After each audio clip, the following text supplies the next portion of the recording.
नमस्कार, अरुणाचल समाचार में आपका स्वागत है। मैं हूं यारमता सिंह आंगू। आइए बुलेटिन में सबसे पहले देखते हैं मुख्य समाचार। राज्य विधानसभा के अध्यक्ष तेसाम पोंगते ने राजभवन ईटानगर में राज्यपाल केटी पटनायक से की मुलाकात। अध्यक्ष ने राज्यपाल को अरुणाचल प्रदेश विधानसभा के स्वर्ण जयंती समारोह की तैयारियों से अवगत कराया और उद्घाटन समारोह में शामिल होने के लिए राज्यपाल को निमंत्रण दिया।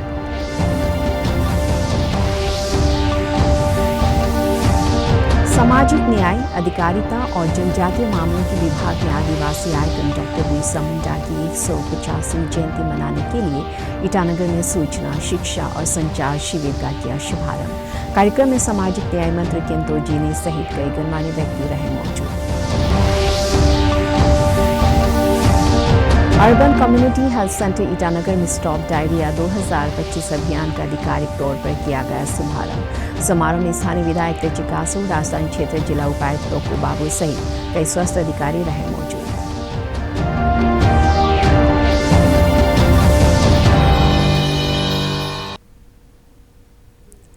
प्रधानमंत्री नरेंद्र मोदी साइप्रस, कनाडा और क्रोएशिया की अपनी सफल यात्राएं पूरी करने के बाद आज स्वदेश पहुंच गए हैं। श्री मोदी की इस यात्रा के दौरान कई उच्च स्तरीय बैठकें हुई। इस यात्रा से भारत क्रोएशिया संबंधों में महत्वपूर्ण सुधार हुआ और भावी रणनीतिक सहयोगों के लिए बुनियाद तैयार हुई। प्रधानमंत्री ने आतंकवाद की निंदा करते हुए इसे मानवता का दुश्मन बताया। उन्होंने 22 अप्रैल को पहलगाम आतंकी हमले के बाद भारत के प्रति एकजुटता और समर्थन के लिए क्रोएशिया के नेताओं और जनता को हार्दिक धन्यवाद दिया। श्री मोदी ने कहा कि कठिन समय में ही आपसी विश्वास और मित्रता की प्रगाढ़ता का पता चलता है। भारत और क्रोएशिया ने 4 समझौता ज्ञापन पर हस्ताक्षर किए, जो क्रोएशिया में किसी भारतीय प्रधानमंत्री की पहली यात्रा के दौरान द्विपक्षीय संबंधों में महत्वपूर्ण कदम है। अन्य महत्वपूर्ण कार्यक्रम में प्रधानमंत्री मोदी ने क्रोएशिया के राष्ट्रपति जोरान मिलानोविच के साथ बैठक की। उन्होंने इस यात्रा को ऐतिहासिक क्षण बताया, जो शांति, प्रगति और समृद्धि के लिए साझा मूल्यों और पारस्परिक आकांक्षाओं के आधार पर भारत क्रोएशिया सहयोग में नया अध्याय खोलती है। शिप बिल्डिंग और साइबर सिक्योरिटी में सहयोग बढ़ाया जाएगा। भारत की सागरमाला परियोजना के तहत हो रहे पोर्ट मॉडर्नाइजेशन, कोस्टल जोन के विकास और मल्टी मॉडल कनेक्टिविटी में क्रोएशिया की कंपनियों के लिए भी व्यापक अवसर है। हमने अपने एकेडमिक इंस्टीट्यूशंस और सेंटर्स के बीच जॉइंट रिसर्च और कोलैबोरेशन पर बल दिया है। भारत अपने स्पेस अनुभव को क्रोएशिया के साथ साझा करेगा। फ्रेंड्स, हमारे सदियों पुराने सांस्कृतिक संबंध आपसी स्नेह और सद्भाव का मूल है। इवान फिलिप वेदिन ने 18वीं शताब्दी में पहली बार यूरोप में संस्कृत व्याकरण प्रकाशित किया। 50 वर्षों से जाग्रेब यूनिवर्सिटी में इंडोलॉजी विभाग सक्रिय है। आज हमने अपने सांस्कृतिक और पीपल टू पीपल संबंधों को और बल देने का निश्चय किया है। जाग्रेब यूनिवर्सिटी में हिंदी चेयर के एमओयू की अवधि 2030 तक बढ़ाई गई है। राज्य विधानसभा अध्यक्ष तेसाम पोंगते ने आज राजभवन ईटानगर में राज्यपाल लेफ्टिनेंट जनरल रिटायर्ड केटी पटनायक से मुलाकात की। उन्होंने राज्य विधानमंडल की उभरती भूमिका और राज्य के विकास और शासन में इसके योगदान पर चर्चा की। राज्यपाल ने विधायी प्रक्रियाओं को आधुनिक बनाने के उद्देश्य से दूरदर्शी नेतृत्व और अभिनव पहल के लिए अध्यक्ष की सराहना की।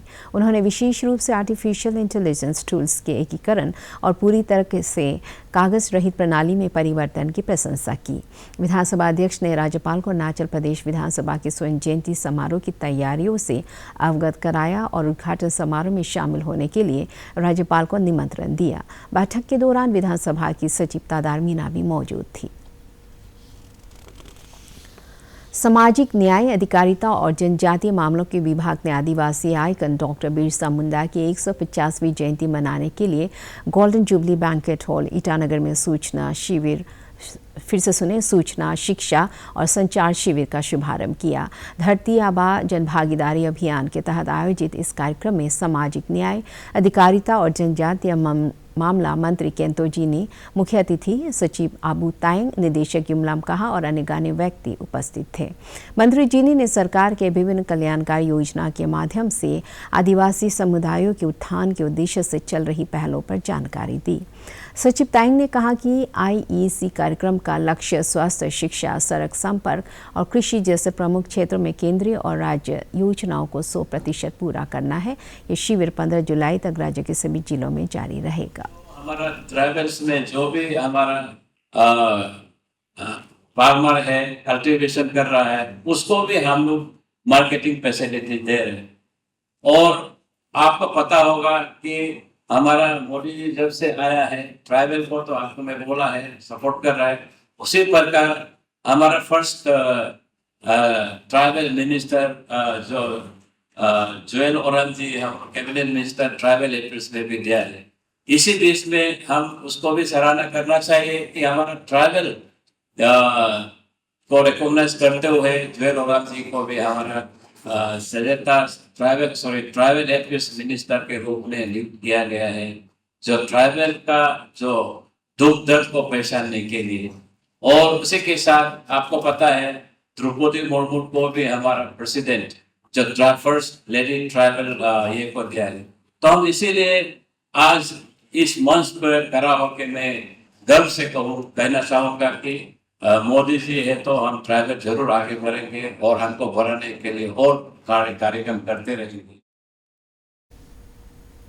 ईटानगर कैपिटल कॉम्प्लेक्स के लिए नए अपग्रेड किए गए urban community health centre Itanagar में आज स्टॉप डायरिया 2025 अभियान का आधिकारिक तौर पर शुभारंभ किया गया। अभियान का उद्देश्य बच्चों और कमजोर समूहों में दस्त संबंधी बीमारियों से निपटने के लिए जागरूकता बढ़ाना और निवारक उपायों को बढ़ावा देना है। समारोह में स्थानीय विधायक तेची कासो, राजधानी क्षेत्र जिला उपायुक्त तोको बाबू, जिला चिकित्सा अधिकारी, जिला प्रजनन और बाल स्वास्थ्य अधिकारी, चिकित्सा कर्मचारी, आशा कार्यकर्ता और आंगनबाड़ी कार्यकर्ता शामिल थे। ये पहल सामुदायिक स्वास्थ्य और स्वच्छता प्रथाओं को बेहतर बनाने में स्वास्थ्य विभाग, स्थानीय प्रशासन और अग्रिम पंक्ति के स्वास्थ्य कार्यकर्ताओं के सामूहिक प्रयासों को उजागर करती है। को जहाँ भी अगर जिस घर में जिसमें होता है उसको नहीं होने से पहले हम लोग उसका देखभाल रखभाल करने के लिए हम लोग आज लॉन्चिंग किया है। इसमें क्योंकि सरकार, भारत सरकार, स्टेट सरकार हमेशा ये रखता है कि हमारा जनता हमेशा सुख सुविधा हो। इस मौसम में काफ़ी वर्षा आता है और वर्षा ज़्यादा आने से हम लोग का अरुणाचल में क्या होता है कि बहुत चारों तरफ से जंगल है, जहाँ तहाँ से पानी निकल आता है। तो उसी में 1-2 घंटा अगर धूप भी निकलता है तो वो धूप जो है बहुत एकदम बर्दाश्त करने से बाहर होता है। तो छोटा बच्चा लोग क्या होता है कि वो जहाँ पानी मिल जाता है तो लोग पी देता है, तो पीने से वो डायरिया हो जाता है। तो डायरिया जो है every year specially monsoon season में होता है। प्रोग्राम को सेंट्रली ये स्पॉन्सर वाला है। तो अभी भाजपा किसान मोर्चा ने लोअर दिबांग वैली जिले के रोइंग में विकसित भारत का अमृतकाल 11 साल सेवा, सुशासन, गरीब कल्याण, मोदी सरकार का संकल्प से सिद्धि तक तथा एक पेड़ मां के नाम वृक्षारोपण अभियान का आयोजन किया। कार्यक्रम में राष्ट्रीय अध्यक्ष किसान मोर्चा राजकुमार चाह, राष्ट्रीय महासचिव शंभू कुमार, सांसद तापिर गांव, कृषि मंत्री गैब्रियल देवांगसु, विधायक चाओ जिंगनू नामचुम, मुचु मेथी, पुन्यो आपुम सहित अरुणाचल किसान मोर्चा के प्रदेश अध्यक्ष गमसेन लोलेन उपस्थित थे। खास करके उन एज ग्रुप का इशू पर के बारे में बोल रहा हूं। इन 11 वर्षों में आपने देखा किस प्रकार से जनधन के खाते खुलवाए गए, शौचालय करोड़ों बनवाए गए, जल जीवन मिशन में करोड़ों परिवारों को हर घर नल से जल देने का काम किया गया। पूरे देश भर में सड़कों के जाल बिछाए गए, चौड़ी सड़कें बन रही हैं, एम्स अधिक संख्या में बन रहे हैं, स्टेडियम्स बन रहे हैं, खेल के क्षेत्र में हम आगे बढ़ रहे हैं। कोई भी ऐसा एग्रीकल्चर के सेक्टर में हम लोग बहुत आगे बढ़ रहे हैं। कांग्रेस के टाइम पे 2014 से पहले केवल 25,000 करोड़ का बजट एग्रीकल्चर का होता था। अभी 1,35,000 करोड़ का बजट एग्रीकल्चर का है। तो अरुणाचल प्रदेश विकसित बने, भारत विकसित बने, पूरा देश विकसित बने, विकसित भारत का संकल्प लेकर देश के प्रधानमंत्री आदरणीय मोदी जी ने संकल्प किया है और देशवासी इस संकल्प को पूरा करने के लिए लगे हुए हैं। अभी सेवा, सुशासन और गरीब कल्याण के 11 वर्ष, इसके पूरा होने पर किसान मोर्चा ने पूरे देश भर में 51 लाख पौधे वृक्षारोपण करने का संकल्प किया है। भाजपा ईस्ट कामेंग जिला इकाई ने सिप्पा में एक संवाद कार्यक्रम सह बैठक का आयोजन किया। कार्यक्रम में प्रदेश भाजपा अध्यक्ष कालिंग मोयोंग, विधायक इलिंग तालांग, हायंग मांगफी, पूर्व विधायक कारिया बगांग, अध्यक्ष जय विविधता बोर्ड हवा बगांग, भाजपा जिला अध्यक्ष mic बगांग, party general secretary Tadar Niglar, प्रदेश सचिव अशोक सांग सोजू, एसटी मोर्चा अध्यक्ष केम यांगफो, भारतीय जनता युवा मोर्चा अध्यक्ष रितेम सोमन्यू, अल्पसंख्यक मोर्चा अध्यक्ष सांभो सियोंगजू, मीडिया प्रभारी डोलंग ताको और पार्टी कार्यकर्ता शामिल हुए। सब हम लोग डिस्ट्रिक्ट प्रेसिडेंट, मंडल प्रेसिडेंट, उसके बाद हमारा मोर्चा है और बीएलसी प्रेसिडेंट सेक्रेटरी को मिला। हम लोग यही सजेस्ट किया कि हम लोग पार्टी विद द डिफरेंस है, सबका साथ, सबका विकास, सबका विश्वास को लेकर काम करने वाला पार्टी है और दुनिया का सबसे लार्जेस्ट पॉलिटिकल पार्टी भी है। और अब ना हमारा पंचायती राज का आ रहा है तो उसको ग्रासरूट से ही अभी से शुरू करना पड़ेगा, बूथ लेवल कमेटी से लेकर मंडल। उत्तरी ईरान से निकाले गए 110 भारतीय विद्यार्थियों को लेकर एक विमान आज तड़के नई दिल्ली पहुंचा। ईरान और इजरायल के बीच चल रहे संघर्ष के कारण बिगड़ते हालात के मद्देनजर भारत ने ईरान से अपने नागरिकों को निकालने के लिए ऑपरेशन सिंधु शुरू किया है। पहले कदम के अंतर्गत तेहरान स्थित भारतीय दूतावास ने 17 जून को उत्तरी ईरान से 110 भारतीय विद्यार्थियों को निकाला और उन्हें सुरक्षित आर्मेनिया पहुंचने में मदद की।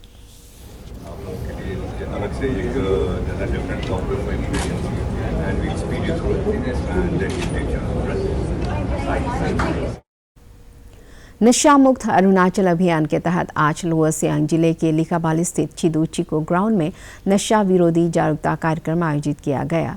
कार्यक्रम का आयोजन all Arunachal Pradesh students union ने AKDSU जिला प्रशासन, पुलिस विभाग, लोअर सियांग के स्वास्थ्य विभाग और सोबर फाउंडेशन रिहैब सेंटर के सहयोग से किया। इस कार्यक्रम में जिला उपायुक्त रुजुम राक्सा मुख्य अतिथि के रूप में और deputy SP Nabam Nikom guest of honour के रूप में उपस्थित रहे।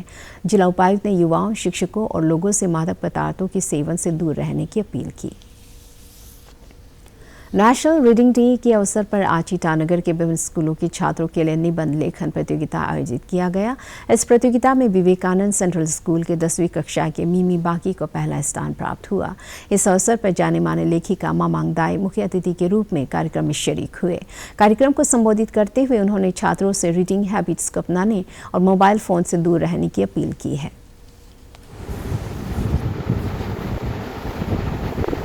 I take it as a independence, and education was a luxury. East Siang जिले के पासीघाट में आज से गालो वेलफेयर सोसाइटी की 13वीं कॉन्फ्रेंस 2025 शुरू। इस अवसर पर आदि बाना कबांग के अध्यक्ष तानोंग ताताक मुख्य अतिथि और बोगोंग बांगो कबांग के अध्यक्ष बसालुंग जामो ने गेस्ट ऑफ ऑनर के रूप में हिस्सा लिया। कार्यक्रम में गालो सोसाइटी के मंत्री और विधायक भी मौजूद रहे। इस 3 दिवसीय कॉन्फ्रेंस के दौरान गालो क्षेत्र के विभिन्न विकासात्मक विषय पर चर्चा की जाएगी। हम बात किया है, गेट टुगेदर, बात देख करके pan India socio cultural organisation Sanskar Bharati ने बुधवार को नाहरलगुन स्थित कला एवं संस्कृति निदेशालय के मल्टीपर्पज हॉल में 22वां स्थापना दिवस मनाया। समारोह में संस्कार भारती से जुड़े विभिन्न प्रमुख कलाकारों ने संगीत और सांस्कृतिक प्रस्तुतियां दी। इस अवसर पर विधायक सह विद्युत सलाहकार जीके ताको मुख्य अतिथि के रूप में उपस्थित हुए। उन्होंने संगठन को सांस्कृतिक संरक्षण में अग्रणी बनने की सलाह दी। वन निगम और जलवायु परिवर्तन के अध्यक्ष नालोंग मुजे ने कार्यक्रम में गेस्ट ऑफ ऑनर के रूप में भाग लिया। कार्यक्रम को संबोधित करते हुए नालोंग मुजे ने भाषा के संरक्षण पर जोर दिया। उन्होंने कहा, सदियों पुरानी आदिवासी संस्कृति और परंपरा को जारी रखने की जरूरत है। संस्कार भारती के अध्यक्ष ताइतागु ने डीडी न्यूज से बात करते हुए संगठन और अरुणाचल प्रदेश में इसके कार्यों के बारे में जानकारी दी। तो 22 साल हो चुका है और मैं भी यहाँ एक्चुअली बाहर में था, as a DC deputy commissioner East Siang district. तो इसलिए हम लोग का जो ऑर्गेनाइजेशन जितना लोगों का टर्न आउट होना चाहिए थोड़ा सा कम ही रहा, लेकिन फिर भी जितना भी है अच्छा हुआ है प्रोग्राम। संस्कार भारती का काम। अरुणाचल समाचार के आज के अंक में इतना ही। हम कल फिर हाजिर होंगे अरुणाचल और देश दुनिया की खबरों के साथ। चलते चलते आपको बता दें कि आप अरुणाचल समाचार हमारे YouTube channel DD news Arunachal पर हर शाम 6:30 पर लाइव देख सकते हैं। देखते रहिए अरुण प्रभा। नमस्कार।